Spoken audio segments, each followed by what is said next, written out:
Alright, and here we go. We are jumping into part 2 of the Hopsin tier list. And I'm excited to get this going and to get this video out for you guys. It has been a grind, like I said in my last video. But now we're about to get into some of the good stuff here. Last tier, we focused on the whack. In this one, we're going to get into the... Oh, we also did the mid tier too. We did do the mid tier of Hopsin songs, but now we're going to be getting into the decent, and then in part 3, we're going to be getting into the fire tier list. So I'm excited. You know, this intro is a little bit too long, so I do apologize for that. And in a few seconds, we're going to get into the tier list as I throw a dot over there to Mike Evans for a touchdown.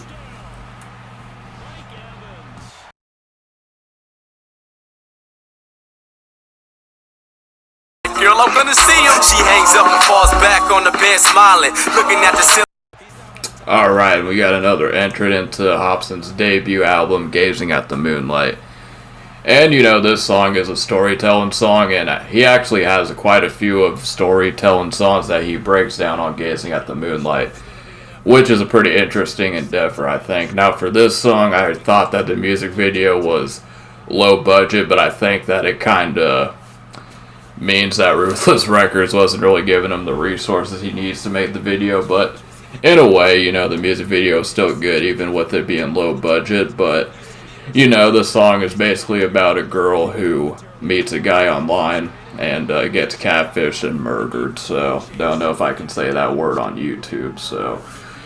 But yeah, it was a pretty good storytelling song. Kind of corny, but I think it works. And you know, the hook's pretty good too. Cyber, sexy, cyber. Yeah, can't do it. But yeah, no, Sexy Cyber is a good song.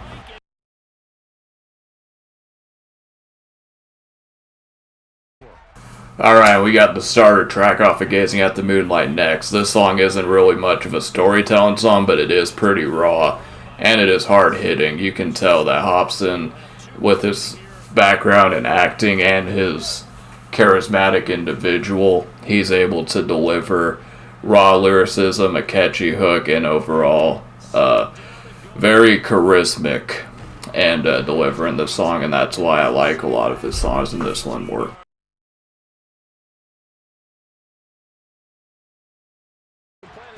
Alright, and then we got Bubblies, which is a pretty silly song off of Gazing at the Moonlight again.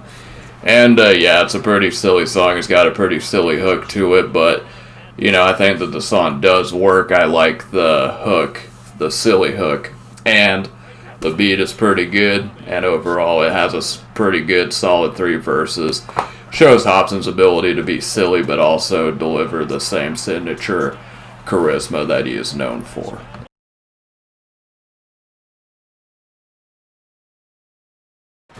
Alright, and then we got a Knock Madness single, not Old Friend, aka Omina Hopsin 6. I personally like the Crystal Meth record better on Gazing at the Moonlight. Not to spoil the list, but you know, it is a good song, and I think that it's good to know that, you know, his friend Jesse, I mean, I don't think he's really talked to him, so I don't know what terms they're on right now, but I've seen an interview and he said that he's doing good and he's not dead, so that's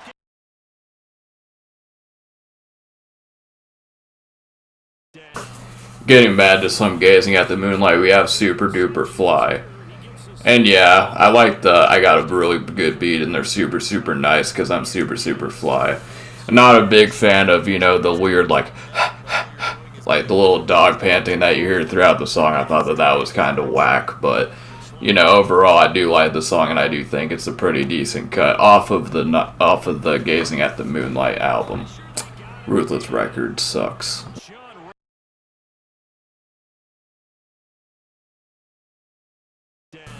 Alright, another Gazing at the Moonlight record. We got Don't Trust Him. This is Hopsin. I guess it's Hopsin's first time getting fucked over that we know of on record. And, yeah, I mean, the song's pretty generic. I mean, Hopsin did not do well in this particular subject matter in recent tracks, in my opinion. But this one, I think, actually works pretty well. and his emotions are all there, and it's really intact. So yeah.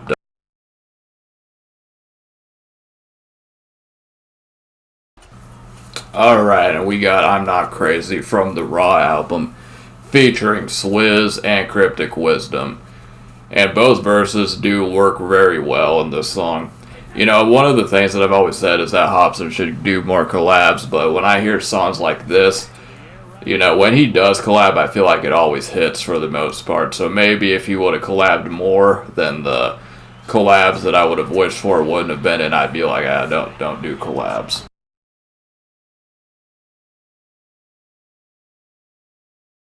Switching over to How You Like Me Now featuring Swizz. Swizz doesn't have haters, they're just fans in denial. And this song is very hard hitting, one of the hardest songs from Hopsin. You know, he absolutely snapped on this song. And, you know, it's pretty insane how he didn't get a lot of attention for this record, you know. And it almost makes you upset at the fact that he absolutely snapped on this record. And it didn't really get enough of attention that I felt.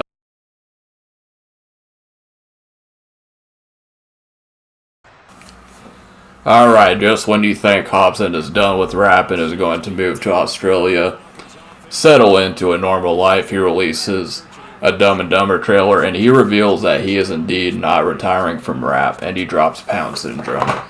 And the song Forever Ill is a dope song. I really like the cuts that DJ Hoppa had on the outside of one of the later parts of the track, and the hook is very catchy, makes you want to bop your head to it.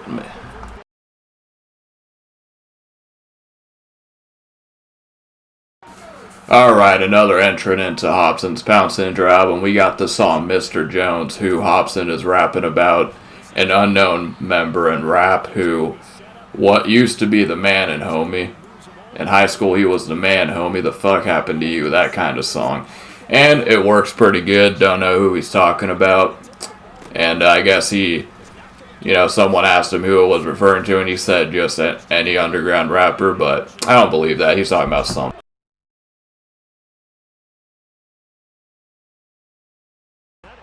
Alright, another entrant into Hopsin's Pound Syndrome album. We got the song Crown Me, and it's very one of Hopsin's early attempts at doing a trap instrumental, and I think it works very well. Give me that crown.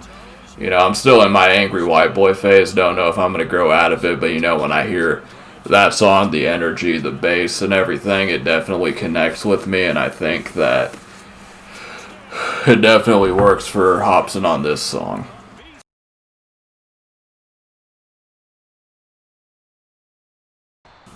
One of Hopsin's more classical songs, Illmind of Hopsin 7 in the series, detailing his struggle with religion, you know, how he used to be religion and now he's coming around and doesn't really know where he's at. And I'm not really big into religion, so this song didn't really strike a chord with me, which is why it's not really that higher, but it was definitely interesting, especially considering how I kind of saw him battle going with the Illmind of Hopsin 5 being big into Christianity.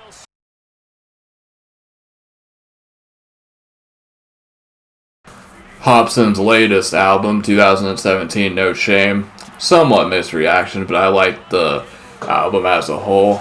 And this song, Money on the Side, I was talking about Happy Ending earlier in the last video, and how he can't really seem to pick a side. It's like, you know, he hates women that sell sex, but he's in this song saying, hey, I fly a girl out to see me often. So it's like, what side is it, my guy?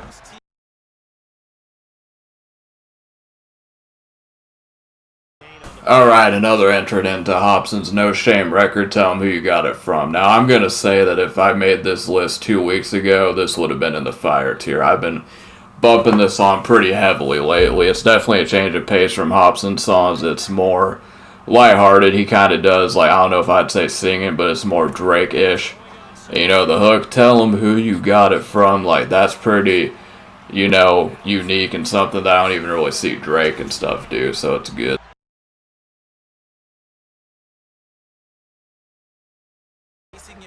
Alright, and then Panorama City featuring Joey T, who does a pretty good job in the chorus, I must say. You know where to find me at Panorama City. Yeah, this song basically describes Hopsin's upbringing, growing up in Panorama City, which is pretty interesting considering he didn't really do a whole lot of talking, in interviews and stuff like that about his upbringing and growing up and all that. But pretty cool to see what, he was growing up listening to and all that, so.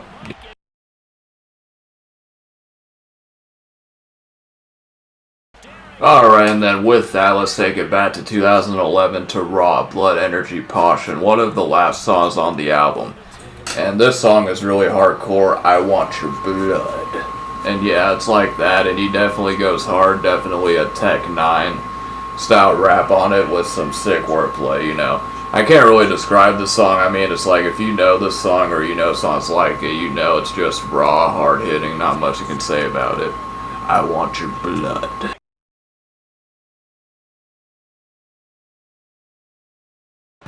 And we got another entrant into the Knock Madness album, my favorite album of his catalog. It starts the album off with The Fiends Are Knocking at His Door. Should Hopsin give him what he's asking for? And he does. With the raw track, and the song really works, and it starts the album off on an epic scale. And, it makes you think, yeah, Hopsin's gonna give it to us this time. And he delivered a classic album.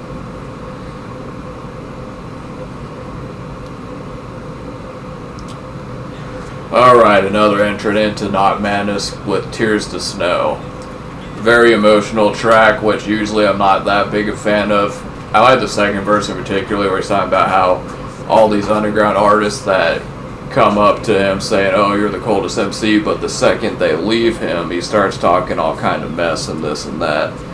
And he is true. If you open your mouth and talk shit, you're gonna pay what's out of it. Well, I don't know about these days, but but...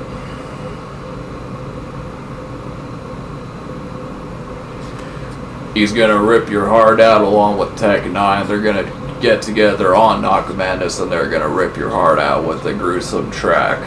And, Tech 9's verse is really welcome here. Again, I said that whenever Hopsin does collabs, he kills it. And Tech 9 definitely came in and gave it the flair that it needs. And Rip Your Heart Out is a good song. Definitely a dope song live, too. I'll rip your motherfucking heart out.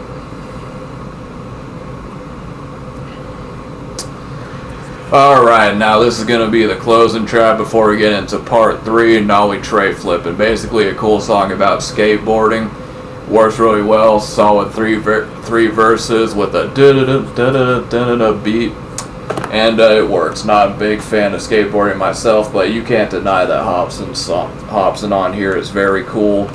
And he can skateboard and he'll be Nollie Tray Flipping, so don't be afraid to talk him. Alright, see you in part 3.